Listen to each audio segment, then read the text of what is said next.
In this video, I'm going to explain and demonstrate how to source Amazon products for retail wholesale arbitrage. I'm Mr. Mark Excel for Amazon. And in this video, just to give an outline of what I'm going to do, for one, I'm going to explain the general concepts behind sourcing and calculating profit, which is really a big part of it. And I'm going to give a few examples of product sourcing. In other words, I'll do an actual run through of it, and mainly how to calculate the profits using a Google sheet that I actually created. This is a highly customized Google sheet which you can use to calculate profit for both FBA and FBM.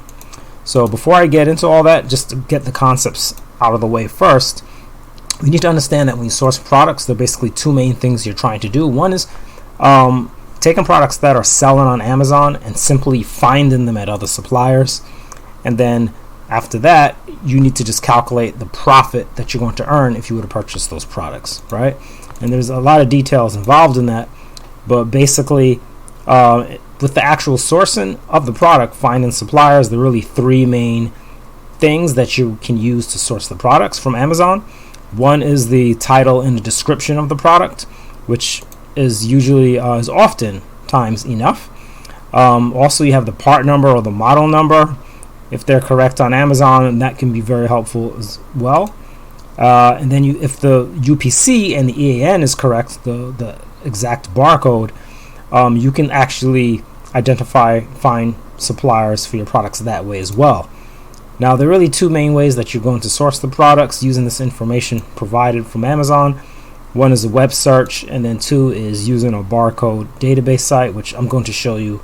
One that I use, I've been using a lot lately. So now the most intricate part really is actually calculating the profit, right? Because it's good to find the products at suppliers, but they have to be profitable, right? So the general formula for doing that is that you have to take the sale price, which is the price that you're going to charge to sell the product. And then you add the shipping charge. If you have an additional shipping charge, which is paid by your buyer, you add that as well.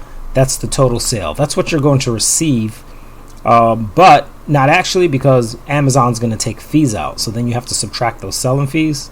So once you take this and you take the fees out of it, that's pretty much what you're going to receive as a payment. But then you have the shipping cost, right? Which you might have to pay to send it to the buyer as well. If you're paying for the shipping and you're having Amazon, if you're using Amazon shipping labels, then Amazon will be taking this shipping cost out as well once you buy the shipping label, right? So, or if you're paying for it yourself, that's still a cost to you in some other way, right? So that's another cost. Then you have the original cost from the supplier, all right? So this is like what you originally paid for the item. So backtracking to see what you paid, and that will determine your profit. Now, within that, you have the Amazon fees, and basically, the referral fee is often 15%. It has equal here, but basically what I mean is that it's often 15%, but it varies by category. You can look it up in Seller Central. I have a link for that. FBA fee, this varies with size and weight of the item. And then you have the cost of actually shipping the item to Amazon, and that is again, that really depends on the size and weight, but also it depends on how many units you send in. Amazon does give you a discounted shipping rate, but the more units you send at once, then mathematically the less you're paying per unit. Now I'm actually going to source some products, and I'm going to show you both the bad and the good, meaning matches that might not work and then a match that does work. All right, I want you to see both sides of the coin, so to speak. So I'm going to start with this product, which is again, this is the Mainstay brand, which actually is a brand from Walmart. So this is very easy to source, because if I just highlight this title and I do a Google search, right click, search Google, I'm most likely going to find the product at Walmart very easily, because Mainstays is a Walmart brand. Now, the next thing though is to actually compare the products. Now here's the interesting thing. Even though these products might be the same, it's not good enough that they're the same product. The descriptions need to be close enough as well. All right, so let me show you what I mean. Okay, in this case, I'm focusing in on the dimensions of the product. Here we have 10 inches by 6.5 inches width by 3.2 inches height. Okay, this is on Amazon. This is Amazon's product description. But when I look at the product here on Walmart, I see 10.3 inches by 6.5 by 2.4, right? So I believe the first number, 10 inches length versus Walmart 10.3. Okay, that's okay. That's a little off. Maybe they just rounded it off. 6.5, obviously that's a match. 6.5, 6.5. What I don't like is the 3.2 inches on Amazon for the height versus 2.4 on Walmart. So it's important to understand that these listings that are on Amazon are created by regular people.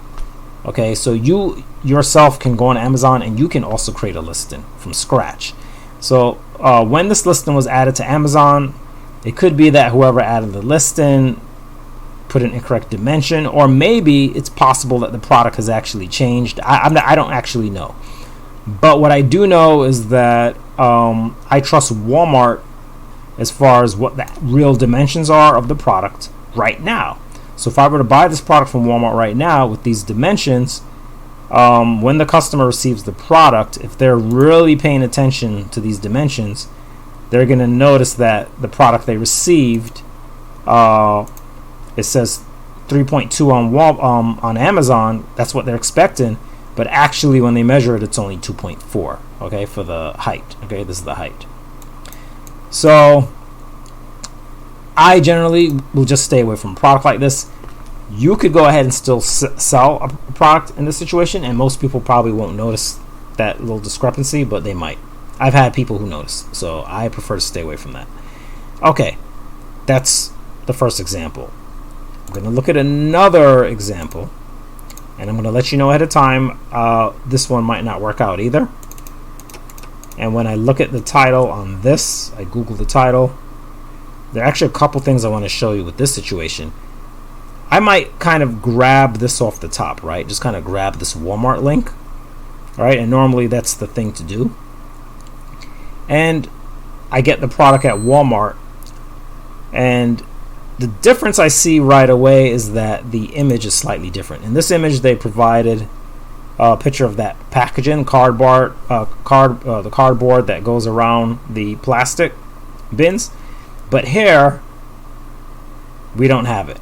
Now, that doesn't have to be an issue, but as it turns out, let's look at a few other things first. Now, for one, I don't have much of a description here.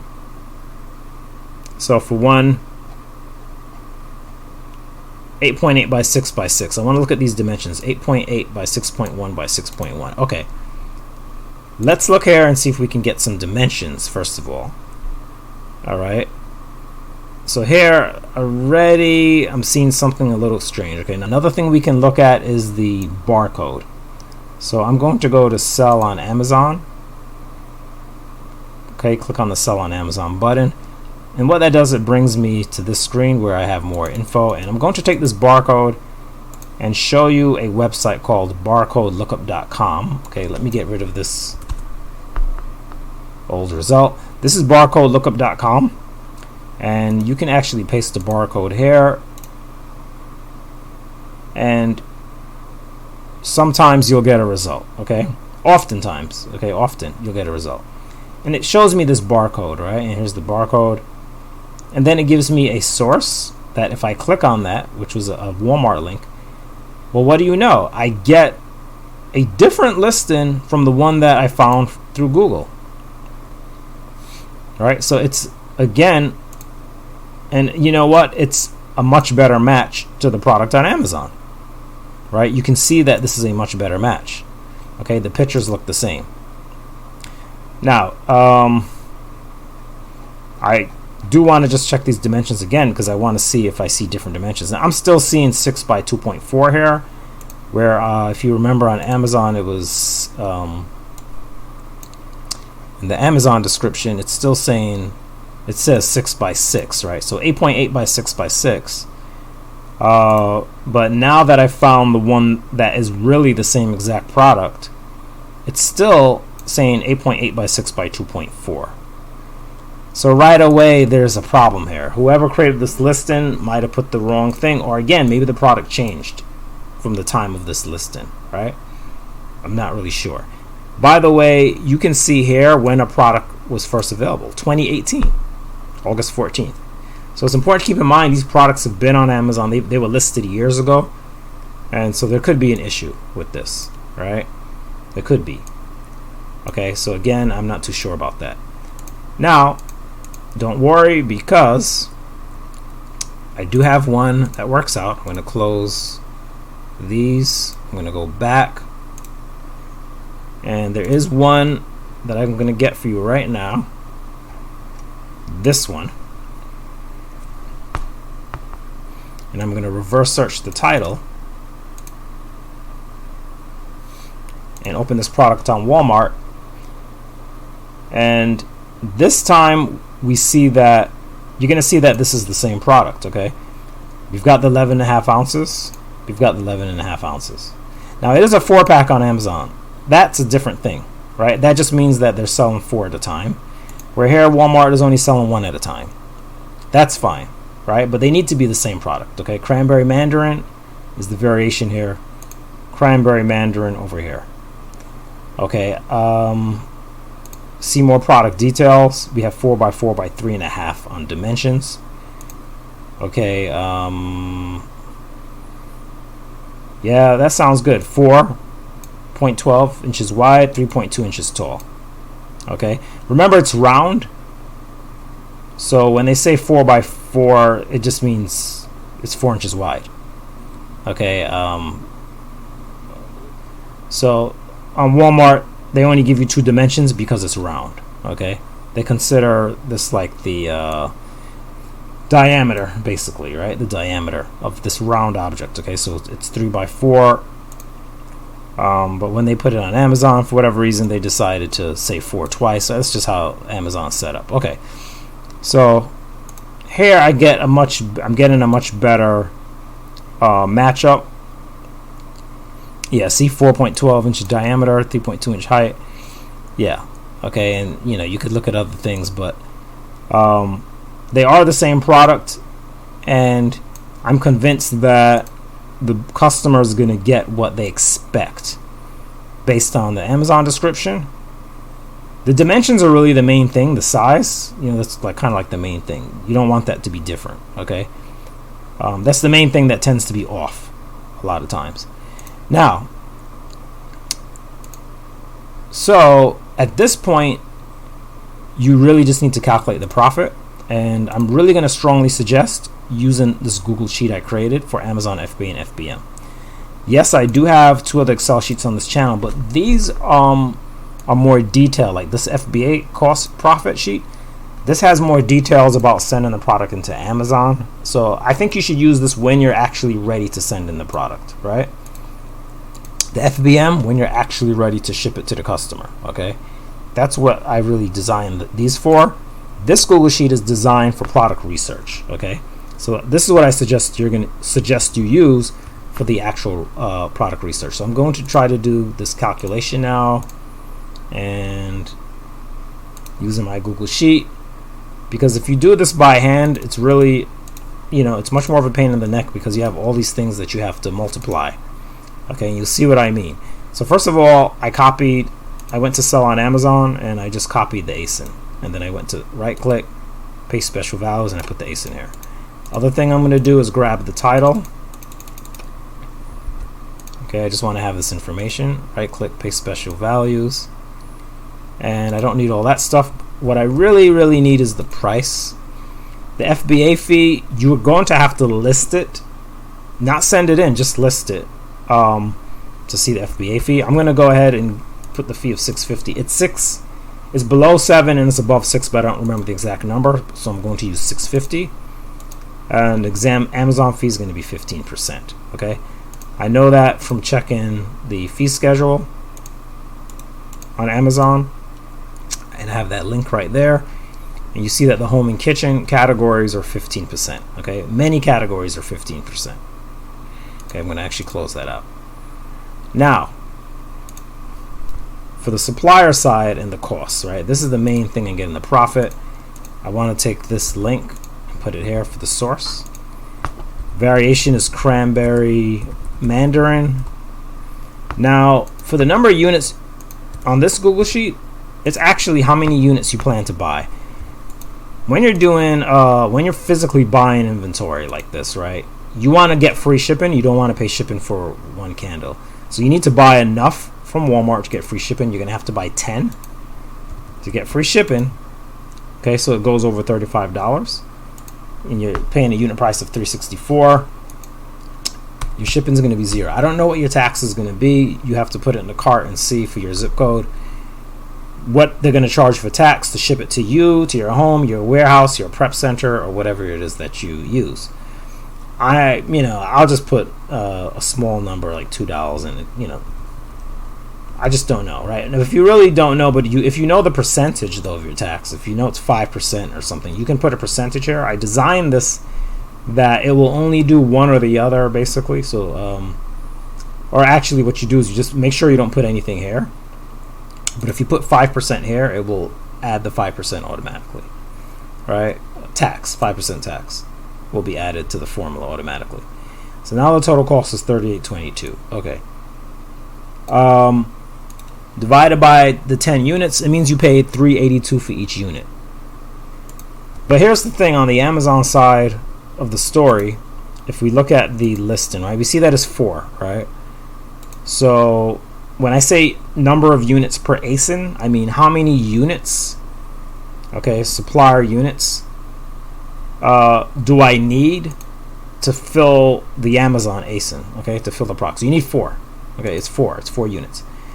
So now this estimated cost per ASIN is saying that every time I sell 4 of these, which is a single Amazon order, from the supplier, it costs me $15.29 because I paid $382 for each unit times 4, $15.29, right? Simple multiplication.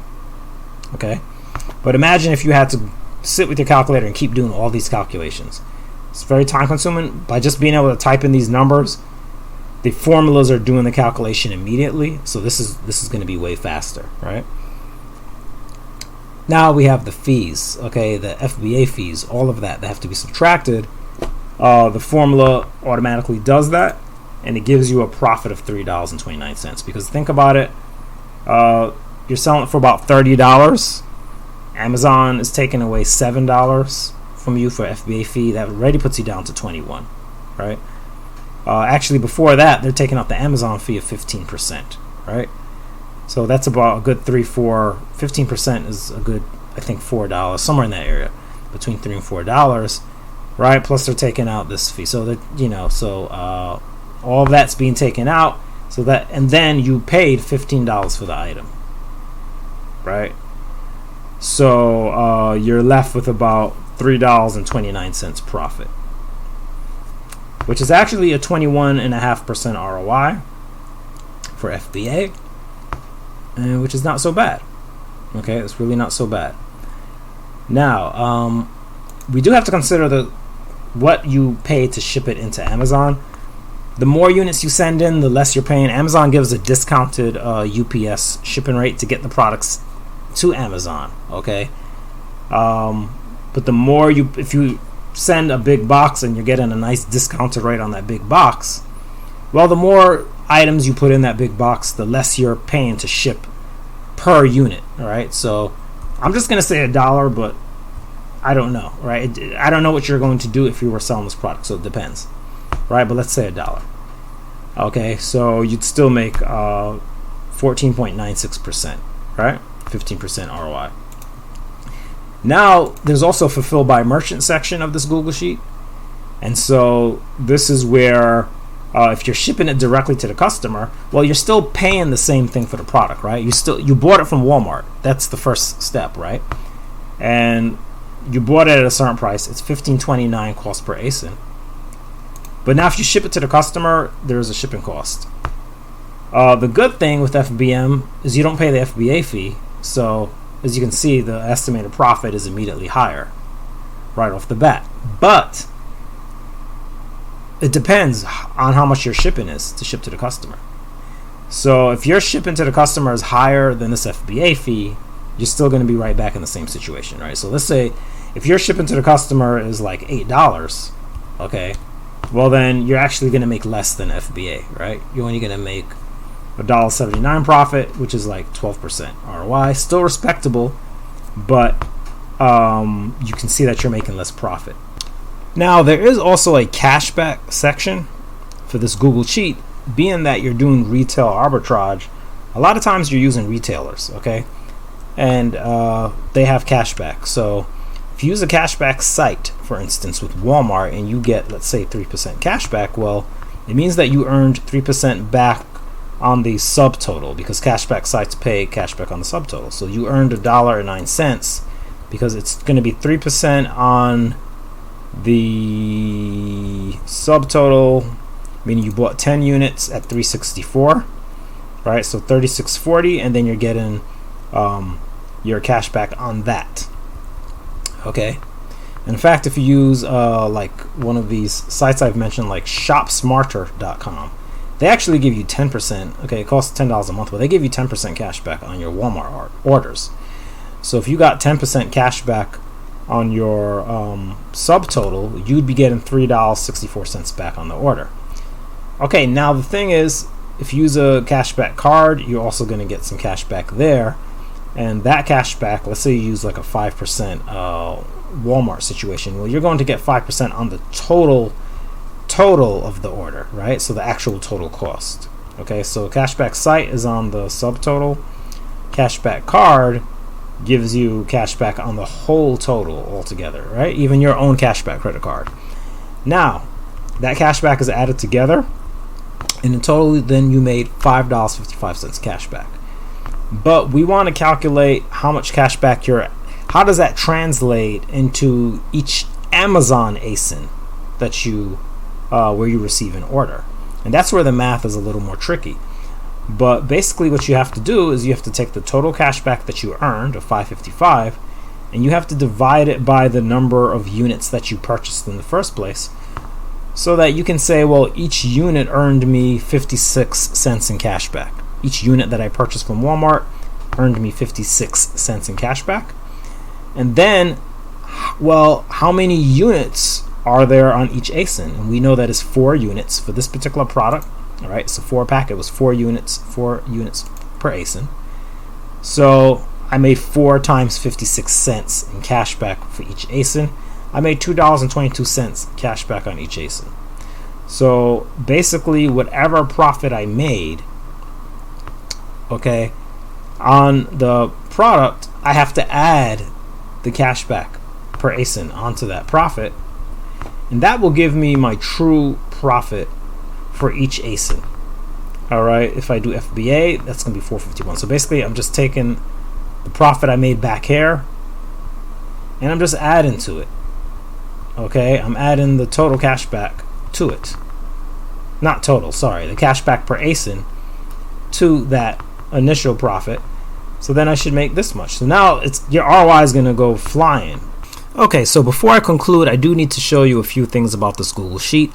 For one, provided that certain data is filled in, you'll see that you have automated links. For example, this will automatically open the product on Amazon once you have the ASIN here. Okay. Also, once you have a title, it will do an automatic Google search on that title. You click that link, and if you have the barcode here, which I don't at the moment, it will do an automatic barcode lookup on that barcode. Right? I don't have the barcode there, so it just came up blank, so you'd have to put it in here. But if the barcode was there, it would come up, right? So that's one thing. Then you have these filters. This is just part of Google Sheets. You can turn the filter on and off. Okay, you may have use for that potentially if you're more advanced. And then don't forget you have the Amazon fees link. But actually, the main thing I want to point out here is this clear Amazon data and clear sources. So what these buttons do is they will actually clear out anything that you typically input into the sheet in the section for Amazon, and then the section for the sources. But if you don't necessarily want to do that, if you don't want to erase these when you're ready to reuse this, what you could always do is just make a copy, and just keep making separate copies, right? If you just want to keep the data, but you may want for some reason to clear data, right? So I'll just show you how the clear data works. Now the thing is, there's a script attached to this, right? So when you click this, it's going to say authorization required. This is going to happen the first time you try to do it. Google is going to ask about this, all right? So it's going to say that you have to give it permission, and you click continue, and then you're going to have to actually select your account, saying yes, I'm going to run it on my account. But now Google is going to say that they haven't verified this app because it's not an add-on, right? This is just a Google Sheet. I did put a little code behind it, but you can view the code, by the way. You just go to Tools, Script Editor, and you'll be able to see the code. So it's not like something hidden that you can't see. So when you go to Script Editor, you'll see the code that is behind these buttons. But Google has to say, hey, you know, we haven't verified this. Make sure you really trust this guy, basically. All right, make sure you trust the developer. So if you trust the developer, which is me, selfforcells@gmail, then you just go to Advanced over here, and then you just click here where it says Go to Amazon FBA FBM. It's going to say unsafe. It's not unsafe. All it does is clear the sheet. I mean, there's nothing unsafe going on here, right? So you just click on that. Google has to say that. Like I said before, they have to say that.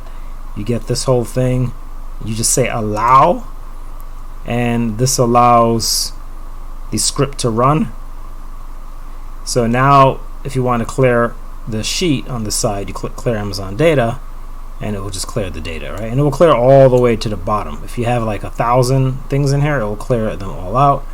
And it's the same thing with the sources. You click on clear sources, and the sources will get cleared out as well, right? Once you give it permission to run, all the scripts will run, right? So I only had to do permission the first time.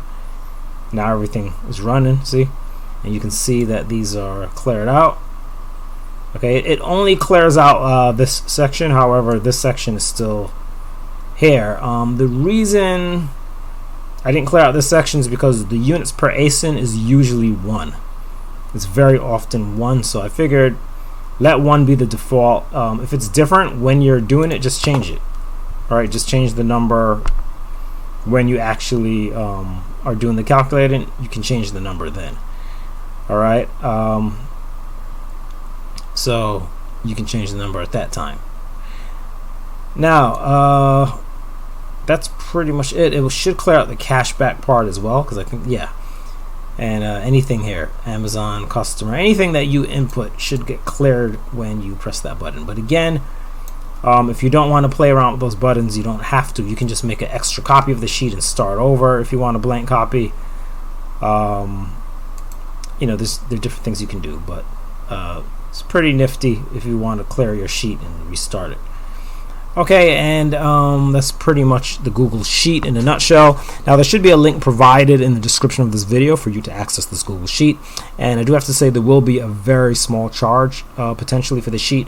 However, it's really more of a donation, which basically this very small donation helps to support this project of creating Excel resources and other resources for Amazon sellers, which it costs money for me to run this project. It costs money for the email automation, website, online calculators. The technology behind those things is not free. So basically, when you purchase one of these sheets for a small donation, what that does is it helps contribute to the cost of the channel, and then just helps to keep the project running and encourage the project to continue. So you know, I really appreciate anyone who decides to go ahead and get a copy of this Google Sheet, and I do believe it should be very helpful to you. It's very helpful. Again, it's for sourcing. All right, you can use it when you're actually sourcing and doing the research, and then once you've done your sourcing and you see whether the FBA is the better option or the FBM is the better option, then go ahead and use one of my free Excel sheets on the channel when you're ready to actually purchase the product and sell it on Amazon. That's when you come to this Excel system, because here you're going to put in a lot more details. All right, so when you're ready to do to actually sell the item and purchase the item, that's when I think you should use Excel, which is a much more solid database, right? And where I actually have more details for you, like the label fee per unit and everything. All right, and I also should have some other systems coming. Maybe not as of today, but in the future, if you're watching this in the future, there should be some other systems out there that I've made to help you with the process of FBA. So definitely want to keep this thing rolling, keep it going. And Mr. Mark, Excel for Amazon. You can contact me by leaving comments, suggestions, or questions either here in the video. You can contact me by email, Facebook. Those are the main ways that you can contact me. So try to contact me where I actually am. And I really look forward to you using resources from this channel. And hopefully I'll see you around on other videos. Take care.